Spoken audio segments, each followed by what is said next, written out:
Am I the asshole for telling my mom to stop villainizing middle school? I'm a single mom to an 11-year-old girl. I chose to be a single mother by choice using a sperm donor. My mom and I weren't always close when I was younger, but we grew closer when I became a mom myself. She ended up moving in with me and has helped me raise my daughter. In the early summer, I got a job transfer to a new state and my mom came with us. While the area we moved to is very nice, the issue is that the public schools are not that great.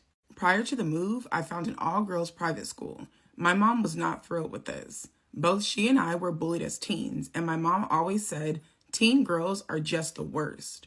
She felt I was really opening up my daughter to be bullied. However, when I did more research on the school and all-girls schools in general, I found there is actually less bullying and mean girlness. The school itself also seems to focus a lot on uplifting women and focusing on building up women's accomplishments, rather than pitting them against one another. So after my daughter and I visited the school prior to the move, I decided to enroll her. My daughter started school in September, and she loves it so much. She has a lot of friends already and says what I thought to be true. There seems to be less cattiness than a regular middle school. She says that she has noticed some bullying between other kids, but it's not as much as she saw when she was at her public elementary school last year. She also says it's handled in a much better way. I'm really glad that she's enjoying it. However, my mom continues to be a negative Nancy on the situation. She checks in with my daughter to ask how school is going, but then will start on her rant about how preteen and teen girls are all so mean. They're the worst. Middle school is the worst time ever. I've talked to her before and I've asked her to stop. No, you're not the asshole. Like, you've asked her to stop before multiple times at this point. No, you need to be blunt and let her know, like, you don't need to villainize all middle school experiences simply because yours fucking sucked. I get it. It was terrible and it fucking sucks. Mine was just as bad. But don't put that off on your granddaughter. Yesterday, my daughter got into an argument with one of her friends. It wasn't anything big, just typical preteen stuff that gets kind of blown out of proportion. I'm sure I had fights similar with my friends at that age. I was comforting her and validating her emotions, as well as giving her some advice. My mom came home and asked what was wrong. My daughter told her, and my mom went on her tirade yet again about how middle school were the worst 3 years of any young woman's life, and you couldn't pay her to relive it. Your mom needs to let it go. She needs to let it go. Your mom is too fucking old to still be walking around with a chip on her shoulder because she was bullied in fucking middle school. Either find the bullies and beat them the fuck up or let it go. At this point, your daughter has gone through middle school and now her daughter is going through middle school and you have no constructive advice to give, just that middle school fucking sucks. Ma'am, either fucking let it go or go beat them the fuck up. I shut my mom down and said my daughter had one bad day. That doesn't mean these 3 years will all be bad. My mom kept insisting that girls are the worst. I shut her down again and told her that isn't true. Even my daughter was telling her some things that she learned at school. My mom got irritated and told me that I'm undermining her experience. This experience right here, the one we're talking about right now, has nothing to do with you. This was not an opportunity for you to come in after being asked to stop multiple fucking times and trauma dump on your 11-year-old granddaughter because you're still carrying around a chip on your shoulder from 40 fucking years ago. No, this is not about your fucking experience. What a way to make something about you. I pointed out to my mom that I had the exact same experience as she did, but I'm not going to let it cloud my daughter. I told her later on that she needs to cut out the comments. She said again that I'm trying to undermine her experience and that I can't tell her how to react.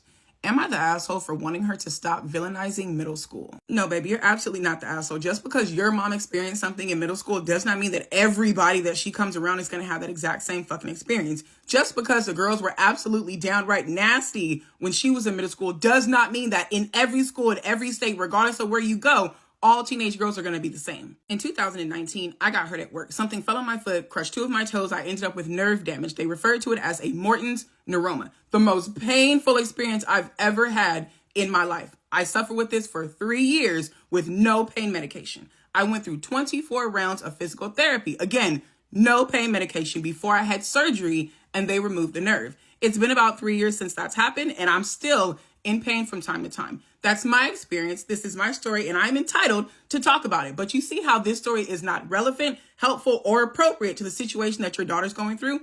This is what your mom is doing.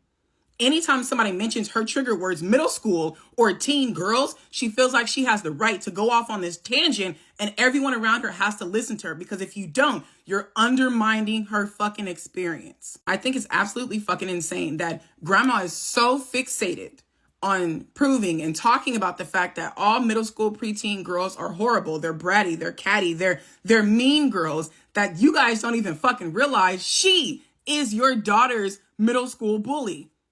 She is, because your daughter has a great experience at school. But when she comes home and she talks about her experience at school, she's now got to listen to somebody rant and rave about how all preteen girls are fucking horrible. How do you think that makes your daughter feel?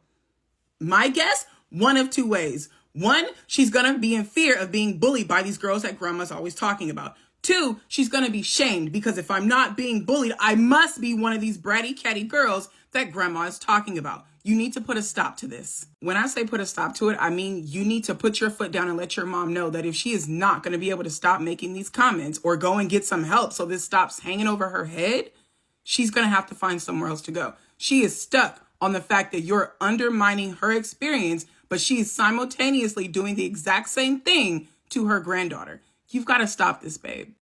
Am I the asshole for telling my dad I'm changing my name and that I don't exist to be the reincarnation of his mother? 1 month before my mom discovered she was pregnant with me, my grandmother, my dad's mom, passed away. When my parents found out I was a girl, my dad insisted they name me after my grandmother. As I got older, it became clear I looked very much like my grandmother. As a kid, the reference and comparisons were nice. I enjoyed hearing stories about my grandma. The comparisons were always complimentary. Then I hit my later teen years. I started doing things that my family didn't agree with. I chose a college and a career path that my dad was not fond of. He began comparing me to my grandmother, but not in a good way. He made it clear that I had to live up to her legacy. He said I was going to let her down if I didn't do the things the way that she had. I was freaked out by this and I refused to change what I was doing. But then it continued. This is why whenever there's like a disagreement between two partners on what to name their baby, I will always be on the side of the person that wants to give their child their own name, because this is the pressure they end up dealing with. I grew out of certain hobbies and was scolded by my dad and his brothers because your grandma enjoyed these. I'd say that I didn't anymore, and they'd insist that I had to like them because I was just like her. That honestly made me even more done with the hobbies. Before, it was because I simply lost interest and gained new ones. Now, it was because I didn't want to do anything that she had, because clearly it beheld over me for life. That is terrible. This is so unhealthy. When I was in college, I cut my hair differently, and again, they all freaked out. It was at this point that I entered therapy, and I realized for years they had basically been treating me like the reincarnation of their mother. That's why I said this was so unhealthy, because they didn't grieve the loss of their mother. They simply replaced her with someone else, and they think this is absolutely okay to force their mother's identity on a child growing up and now a young woman still trying to discover who she is. My dad had warped my entire identity to match his mother's. I started questioning if I really liked certain things, if my dad really loved me for me. So I started exploring myself, trying new things. My dad, he continued to get upset. Potentially the biggest upset is when I started going by a shortened version of my name. My full name is Lorraine, but I started going by Rain. Some friends called me this in high school and college as a nickname, but I fully embraced it. My dad and his brothers refused to call me that, and they would get upset if anyone else did. Then I dyed my hair. I still look like my grandma in the face, but my hair was constantly compared to hers. And I know it was a kick to my dad and uncles. I explained why I was doing all of this, and they called me dramatic, but the comparisons never stopped. Now, I'm 27 and I'm getting married next year. My dad recently asked me if I was going to change my last name. I said, yes, you're getting married. Why would you not? He begged me to keep it because even though I go by Rain now, my full government name is the exact same as my grandmother's. Sir, you expected your daughter to get married, but not take her husband's last name, all for the simple fact that she shares a name with your mother. You need to get some fucking therapy and leave this girl alone. I said I wanted to have the same last name as my husband and any future children we shared. I also told my dad I was using this as an excuse to change my first name legally to Rain. I'll keep my middle name, which again, I share with my grandmother. My dad was very upset and told me I was being spiteful. And whose fault is that? You forced this on your daughter her entire fucking life, and you're upset that she dares to be her own person and she has to go as far as change her name because you guys refuse to acknowledge the fact that she is not your mother. This is your fault. I told my dad I'm not being spiteful. I'm trying to reclaim my own identity.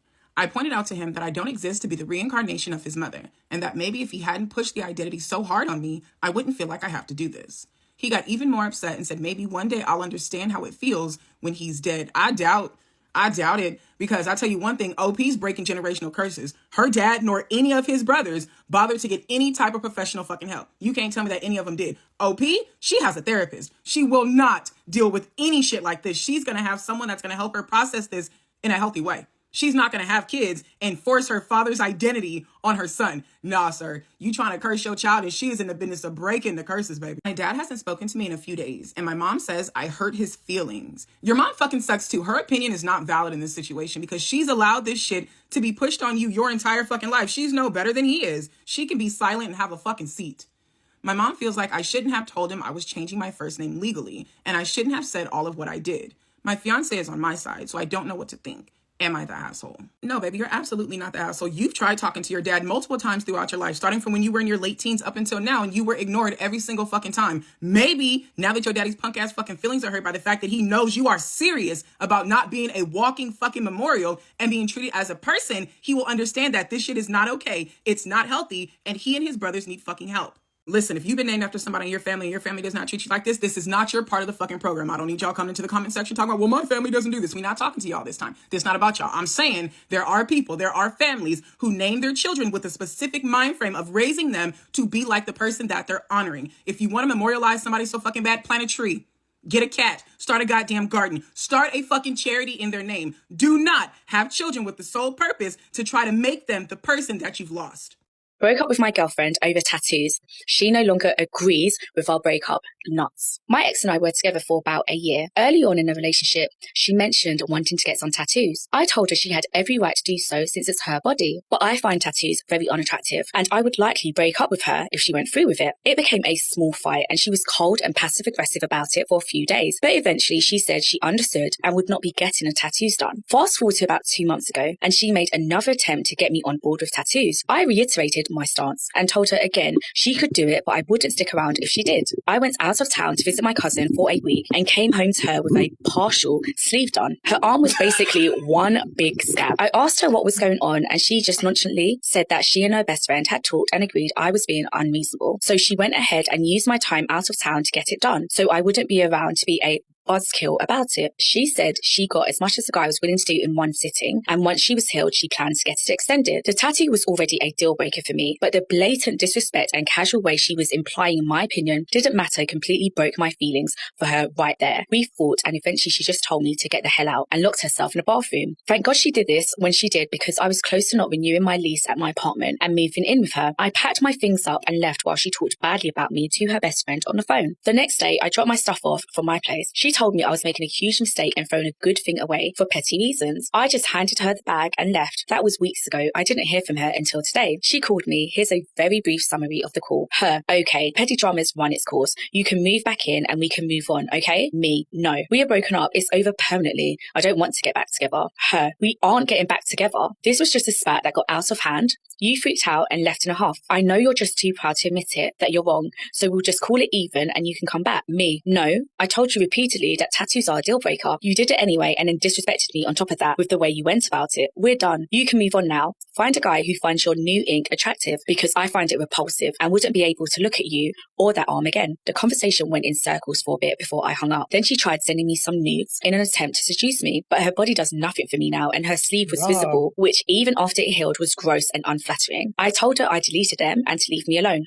Blocked. She then messaged me on Snapchat saying she never agreed to a breakup and I owed her a conversation face to face if I wanted to end things. Blocked again. I know it's bad form to be a guy calling his ex crazy, but this girl is nuts. Edit. I find all the talk about me being shallow pretty funny, considering she told me that if I ever gained weight or stopped going to the gym, she'd leave me. Hell, she put on weight throughout our entire relationship and it never once made me consider leaving her. I still found her beautiful. When she changed her hair colour to colours that I didn't like, I never said a bad word about it. I was supportive. I didn't like it, but it wasn't a deal breaker. What do you think? I really respect the fact that it's his boundary. She crossed it, and that's that. He was really clear. He told her what he didn't like, and everybody else doesn't have to like or tell him that he's wrong, she's right. I don't think it's about that. He has a preference to the person, how they look, what he's actually attracted to. If he's saying he's repulsed by tattoos, why should he be forced to be in a relationship with somebody who, by the way, is so disrespectful, completely knew of his boundary and said, oh, I'm going back for them to complete the full sleeve. Not only that, she said, I discussed it with my best friend and we decided that you were being an idiot about it.